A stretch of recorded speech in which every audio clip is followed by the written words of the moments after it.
Yo, nandito tayo ngayon, naghihintay tayo ng mga bagong rocks. Ito makakahapon pa ito lumabas eh. Pero meron tayong makukuha, pero baka isa lang. Pero worth it pa ito sa inyo. So ito, meron ditong REI na puffer jacket. Ang presyo niya ay $11. Mahal pala to, baka iwanan ko kung hindi papasok sa comps. Tapos may Mickey Mouse. Pero mukhang hindi naman siya vintage, pero titingnan ko pa rin. Pero meron ako ngayon nakuha dito, Harrington.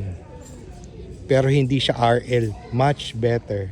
O may mga RL pa dito, parang peke, parang peke. Pero ito na, worth it to, mas better sa RL na Harrington. Ito ay Pendleton. Ay made in China. Pero pwede na to, baka may presyo. Kahit pa paano meron siguro tong presyo. Pendleton. Kung saan akala ko made in USA. Shucks. Pero okay lang, okay lang. Pwede na to. Okay? Pwede na yan. Pendleton, sikat to dito.